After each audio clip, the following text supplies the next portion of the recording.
दिवाली की पचई में लेरम सिदसु कदा जी लेदोगा सि फजै से मैम हाँ बासो बासो मैम ngasi Lisa sina फजबा हेले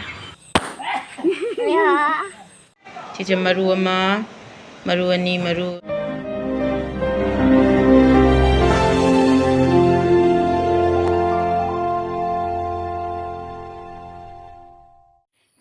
ma'am good morning ma'am ngasisu amok vlog anouba ama puduna laksare ado ma'am ngasi vlog sidi Diwali su yaure nako ma'am to Diwali gi shopping su chakani ado nomagi kai kai to bokot papna maksu ma'am da dum share to jarake thang mathang makhata ba ma'am su video se loiba fauna yengbiu ado ma'am yengmina si kai kai to ba hai to mang su hogale ma'am अखोई निंगोन चाकौबसु जौरे अदुगा दिवाली सु जौरबनिना सामना केथरिसे yum तलाबी तौरे पिएगसु तुपदन लोइसलो नुसा सारे कोन तौर नुदांग फमन तौरंगदम सोन साइडगी तेरपने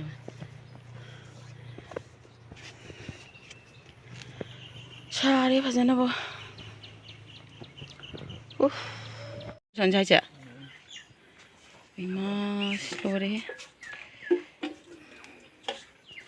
लोई चिंदोरब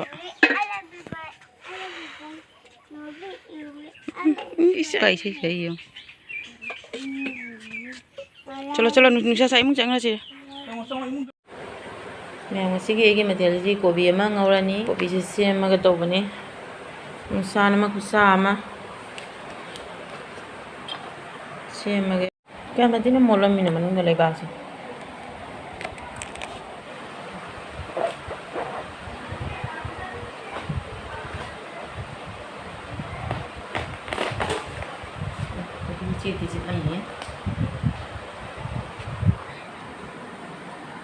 चीती को भी हाँ मैं सेम मगे दुदी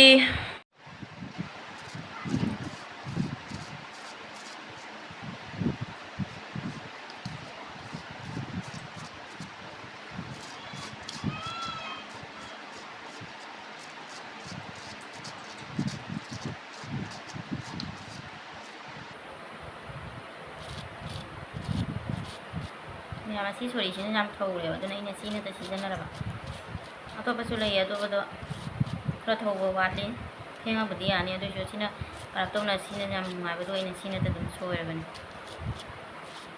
होंसु होंगी लुपा कुंतनि मैम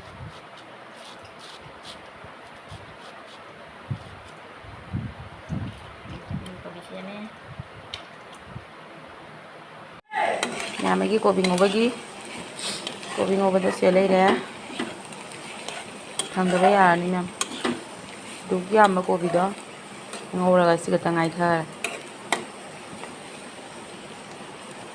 की हिंजांग दि साथिना हावरे अदुगा मैम चा हिंजांग चा लोरगा थुम हाउ चा वाइना हाबिदो दो सिला दुखरा म लेire अदुगा सिदना कनो खरागा लेire अदु साना ना खरा मोइदि चाना हराबको अदुनि आइगी तंग हावरे से लौथोरगे सिन चारने हजी दिवाली की स्पेशल मिठाई मैम दिवाली की से चेराबती फौदोई लेरकना अदो सिसे मचा मचा सिंदोनेबा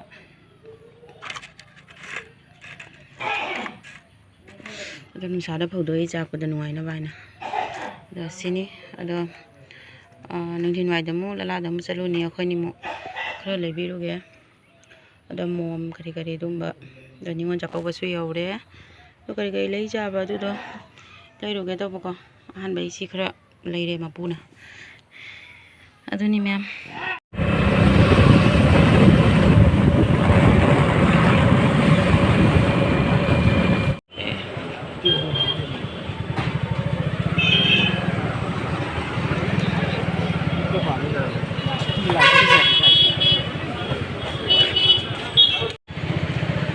मैम अखोई बोम करी करी लैबा लाई साइबुदी खरा लैरकपदो याउद्री Tala yore hadi changye suja man torom dendra an mihila candidate ni de Diwali ki pachai imta lai ram siga su kala je lai toiga siga Ano sin kila di wala yo lagi jam jole ma'am sonda su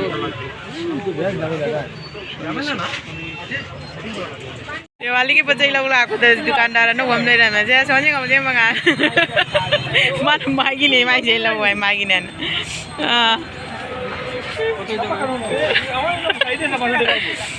अच्छा तो न फम ले बेवान असीना सुरा sky तक न तो बतो तेरा सुटी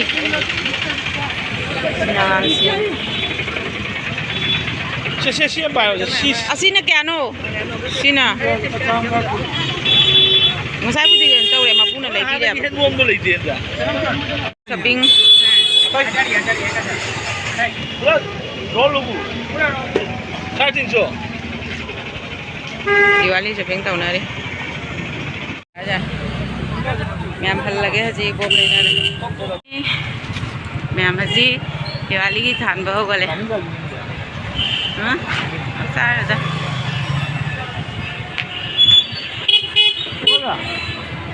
Jiwa gua sih nani, pani dia jodolin di, asin. Asin sih bazari ni mon ngai tahu besar. Memang kau juga kayak ni memang lesel lagi re, tu, हाँ? Betul tak? Asin nak क्या asin nak? Nak kalau malu tu क्या? Lu betri ni ada, jangan thalau ini saja. Maka thalau ini. Cina boleh dah, supaya orang tanda malu. क्या है बसीना? Ini mau tu apa? Istirahat. Fajar. Tapi बहुत चली रहा. क्या? Itu itu lah. Kamu jangan. Yang fajar सिलाई की मंगान चले. लाला चला जी. Fajar. Tapi बहुत चली रहा. क्या? Itu itu lah. Kamu jangan. Yang fajar सिलाई की मंगान चले. लाला चला जी. शिकायती ले रहा अंदर.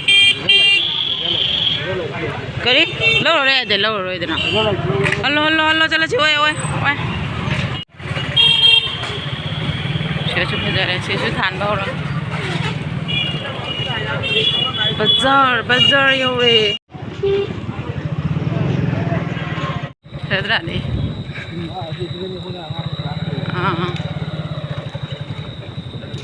Si bagai je ma'am. Jam zaman decoration dah orang. Ma'am aji aku halle, yumda. Tiang aku lagu tu. Angang culi hau ni na. Tapi guna baca jangan apa kau.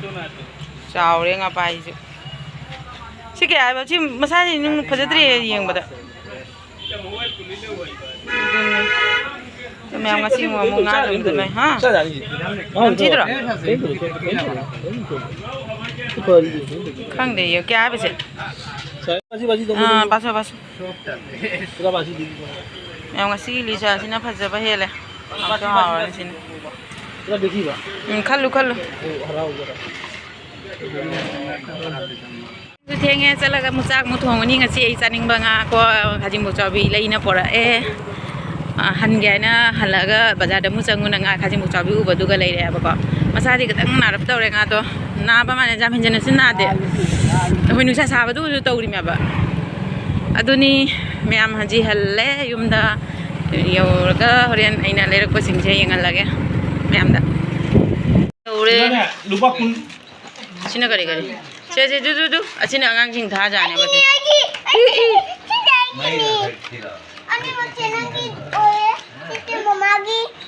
थमो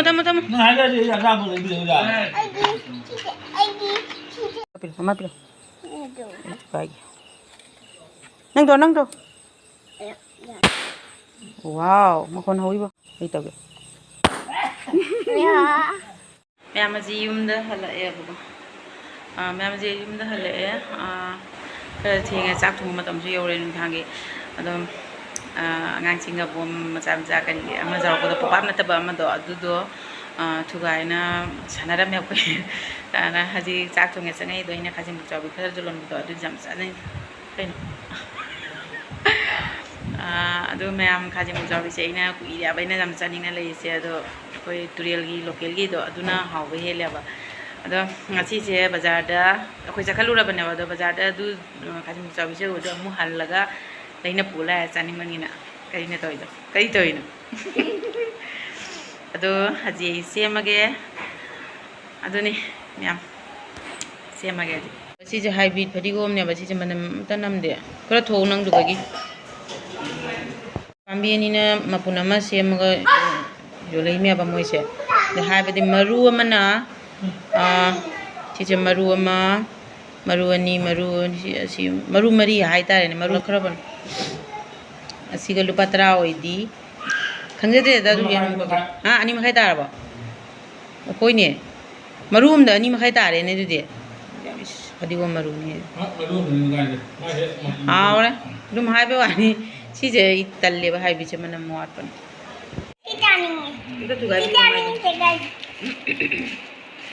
ꯇꯨꯒꯥꯏꯒꯤ ꯉꯥꯗꯣ ꯁꯤꯗ ꯂꯩꯔꯦ ꯉꯥꯗꯣ ꯄꯨꯊꯣꯔꯛꯑꯒꯦ ꯍꯥꯞꯄꯤꯕꯣ ꯑꯦꯛꯁꯇ꯭ꯔꯥ ꯑꯃ ꯍꯥꯞꯄꯤꯔꯦ ꯆꯥꯕꯨꯗꯤ ꯍꯤꯗꯅ ꯅꯥꯕ ꯅꯠꯇꯦꯗ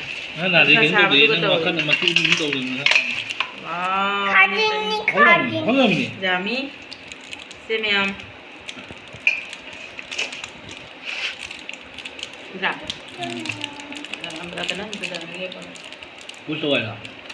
डायरेक्ट नहीं आमी चावबगी खितंग वाले सेमगे ना पांगे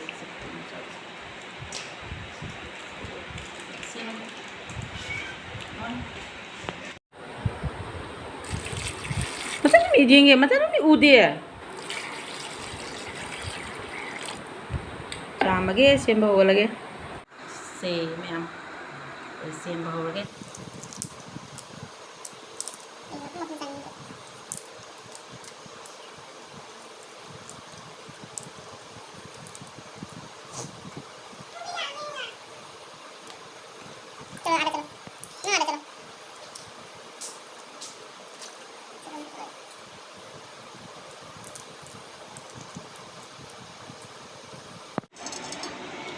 मैम खाजिंगी माइगा मोटपसे मैम से मकोक से ले होसे सिदे ले छे ले रे माइ मोटे महाउसु खाजिंगी महाउसु से मकोक तो लोई और बने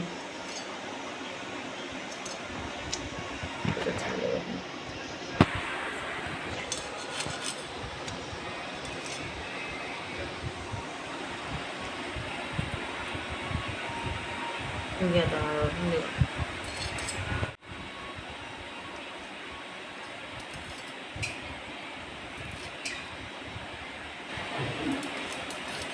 Enggak tahu ya bang, adi siam nak konek sam lo, mereka di muda bedo, mana masih jang sembiri, kami sembiri kita tahu kan, nang jang hen berapa, ini jang ini kan, kalau itu tangga na tahu loh itu. Karena leh, leh ngada sih leh, mapung mau ini thong enggak, sih. Yang mau lagi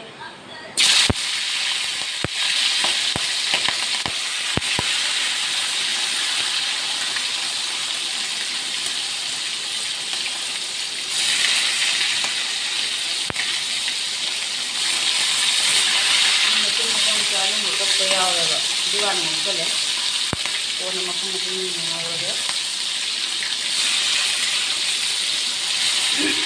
tapi nggak di mana dia tadi betul betul mau beda, tapi jahar aja, udah sih tuh wali lagi nah, udah sih tuh ya, ini mana ya?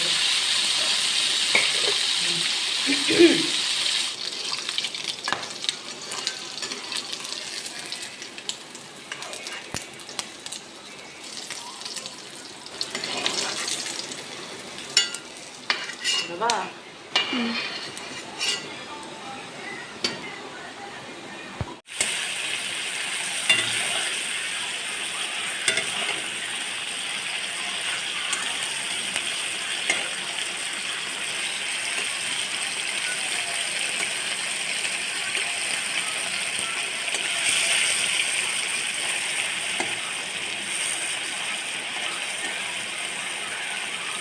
ꯌꯥꯡ ꯁꯦꯝꯅ ꯂꯣꯏꯔꯦ ꯈꯥꯃꯦꯟ ꯃꯤꯅ ꯅꯝꯍꯜꯂꯦ ꯉꯁꯤꯗꯤ ꯌꯦꯟꯖꯥꯡꯒꯁꯨ ꯁꯦꯝꯕꯤꯔꯦ ꯌꯥꯝ ꯅꯨꯡꯉꯥꯏꯔꯦ ꯉꯁꯤꯗꯤ ꯕꯖꯥꯔꯁꯨ ꯆꯠꯃꯤꯟꯅꯔꯨꯔꯦ ꯗꯤꯋꯥꯂꯤꯒꯤ ꯁꯣꯞꯄꯤꯡꯁꯨ ꯇꯧꯔꯨꯔꯦ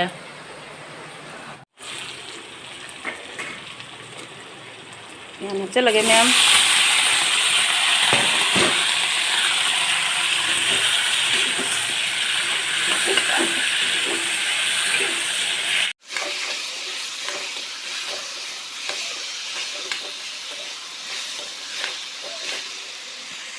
ꯌꯥꯝꯃꯗꯤ ꯃꯔꯣꯏ ꯃꯄꯥꯡ ꯍꯥꯞꯆꯤꯜꯂꯦ ꯃꯍꯤ ꯍꯩꯖꯤꯜꯂꯒꯦ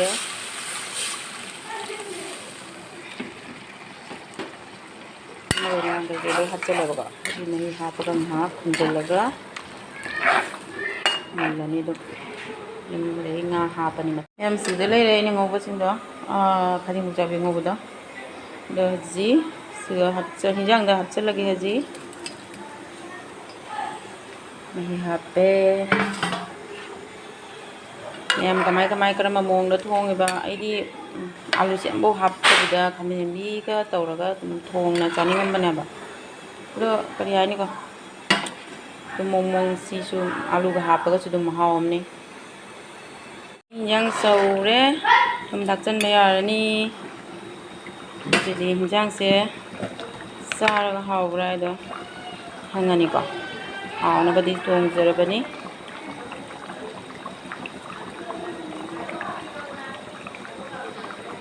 ꯊꯨꯝ ꯊꯥꯛꯆꯤꯜꯂꯦ ꯏꯟꯖꯥꯡ ꯂꯣꯏꯔꯦ ꯊꯣꯡꯕ ꯁꯤ ꯐꯗꯤꯒꯣꯝꯁꯦ ꯍꯥꯎꯕꯗꯤ ꯈꯔ ꯋꯥꯠꯄꯅꯦꯕꯀꯣ ꯑꯗꯨ ꯀꯔꯤ ꯍꯥꯏꯅꯤ ꯎꯄꯥꯏ ꯂꯩꯇꯦ ꯌꯨꯝꯒꯤ ꯍꯧꯗ꯭ꯔꯤ ꯊꯥꯗꯤ ꯊꯥꯔꯦ ꯑꯗꯨꯅꯤ ꯍꯧꯖꯤꯛ ꯀꯨꯞꯁꯜꯂꯦ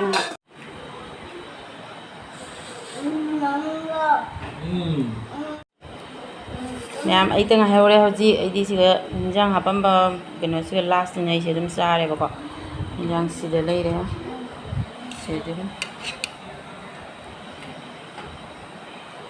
siga iromba kharasu leire iromba ga aduga khajing thongba amga se tilo khara cheage hawbra yengage kai doragam jate mi hawdro hawi sabna oho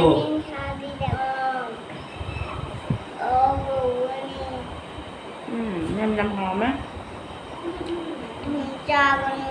ngam tum bilo wai na maonda kaning tum bilo wai na kaning tum jobi ngam tum jauh tu ma ulu deh ne do mem ngasi di agak sesuai jadi mulai sendiri ya ini video ada narasi bye bye